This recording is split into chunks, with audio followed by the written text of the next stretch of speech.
Olá, eu sou Rafael Rodrigues e o estudo do Vem Segue-me dessa semana nos mostra como a fé e a esperança são fundamentais em nossa vida.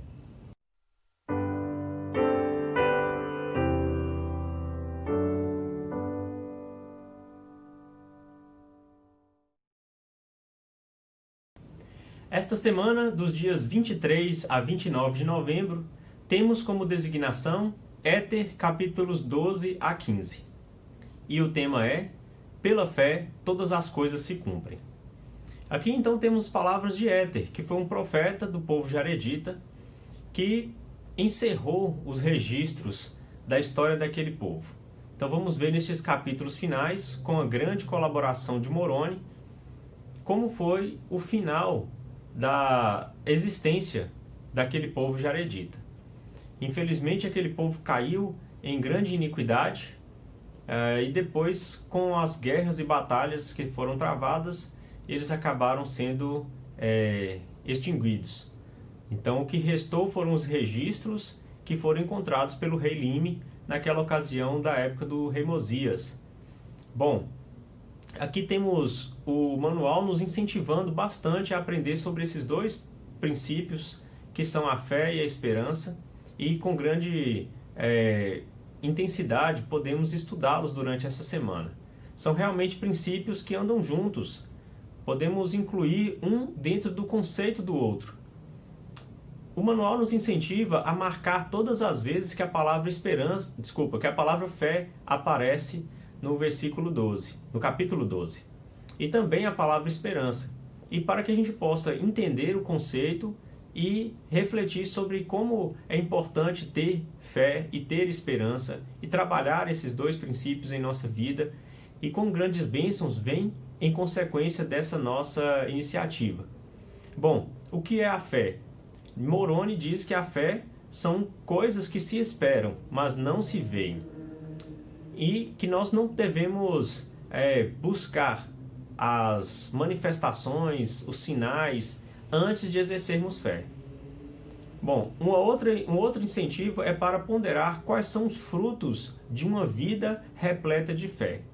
Então, ao estudar aqui, no capítulo 12, foram 34 vezes em que a palavra fé apareceu, nos 41 versículos deste capítulo.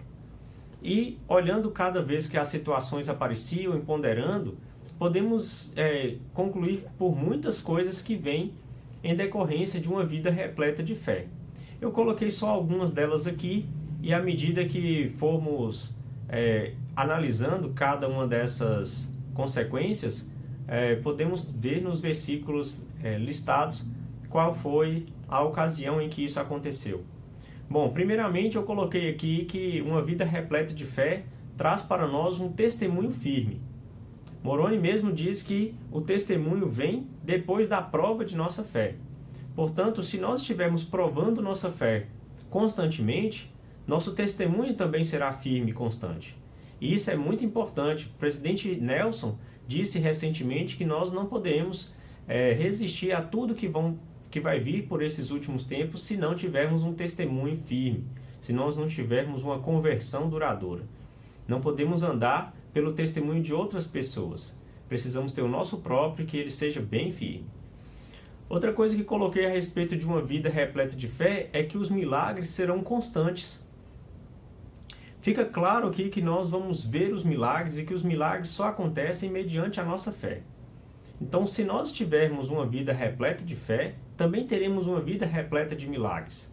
Provavelmente já temos. É muito importante reconhecermos isso, e a mensagem do presidente Nelson no dia 20 agora foi para que nós possamos ser gratos e agradecer constantemente pelas coisas que temos em nossa vida. E esse exercício de reconhecer e agradecer a Deus pelas coisas vai nos mostrar como grandes milagres recebemos e temos em nossa vida todos os dias. Outra coisa que vai vir por meio de uma vida repleta de fé é um conhecimento perfeito. Se formos olhar o exemplo que Moroni diz aqui do irmão de Jared, ele teve uma fé tão grande a ponto de que o conhecimento passou a ser perfeito. Ou seja, nada mais pôde ser ocultado da vida dele, dos olhos dele, e ele conheceu todas as coisas que o Senhor teria para o plano de toda a vida aqui na Terra. Bem, ao exercermos uma fé tão grande, tão forte, tão convicta, a gente passa a saber. É bem provável que você, assim como eu, já tenhamos uma certeza absoluta sobre algumas coisas. De modo que é claro que vamos praticar sempre, constantemente, mas eu não preciso ficar orando para saber se o livro de Mórmon é verdadeiro. Eu já sei que ele é verdadeiro. Isso já é um conhecimento perfeito que eu tenho. Tão grande, acredito ser a minha fé de que essas são realmente as palavras do Senhor. E assim é com muitas outras coisas. E é importante estarmos sempre reafirmando isso, reforçando isso, mas jamais duvidando. Não tenho mais nenhuma dúvida a respeito de grandes coisas deste Evangelho. Também vamos ter poder para pregar a palavra. Os discípulos de Jesus Cristo tinham grande fé e por isso eles pregavam a palavra com poder. Então a fé vai trazer também para nós essa capacidade de ensinar as pessoas, de compartilhar o conhecimento com as pessoas e de que elas vão poder também saber, assim como nós, da veracidade do Evangelho e das outras coisas. Bom, a presença constante do Espírito também é uma consequência de uma vida repleta de fé. O Espírito ele vai vir até nós, ele vai permanecer conosco se nós permanecermos com fé constantemente. Portanto, ter fé é ter o Espírito. Ter o Espírito nos dá poder para superar as nossas fraquezas. Um dos pontos importantes e das Escrituras que eu mais gosto, né, é o versículo 27 desse capítulo 12, em que o Senhor fala que se nós apresentarmos nossa fraqueza a Ele com humildade, Ele vai tornar isso em uma força para nós.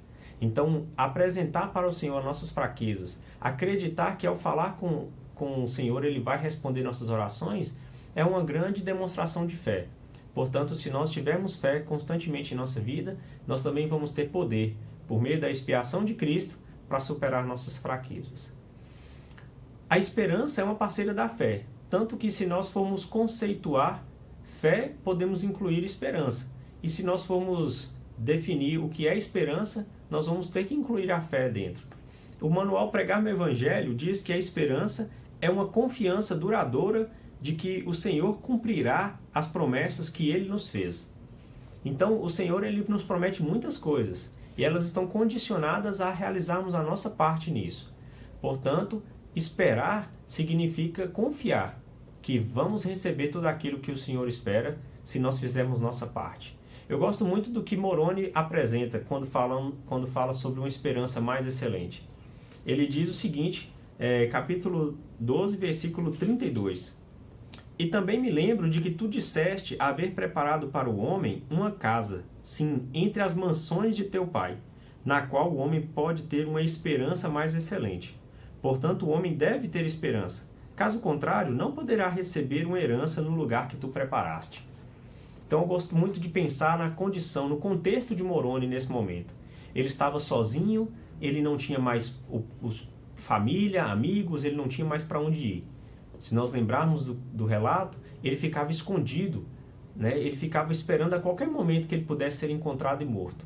Então, ele, naquela condição, ficar lembrando e esperando a herança das mansões do Pai Celestial que foi prometida, que aos fiéis seria dado, né? Para aquele que perseverasse até o fim, iria herdar um lugar nas mansões no reino celestial, foi uma maneira de mantê-lo firme, de mantê-lo acreditando que precisava continuar fiel aos princípios que tinha aprendido. E é o que nós também precisamos. Lembrar de que precisamos permanecer fiéis, porque, enfim, um dia receberemos esse lugar nas mansões do Pai Celestial. Esse estudo é maravilhoso. Devemos passar essa semana refletindo, anotando, relacionando as situações de fé e esperança que podemos ter em nossa vida para buscar uma situação, uma condição mais excelente. E, com certeza, esperando, assim como Éter disse, por um mundo melhor. Em nome de Jesus Cristo, amém.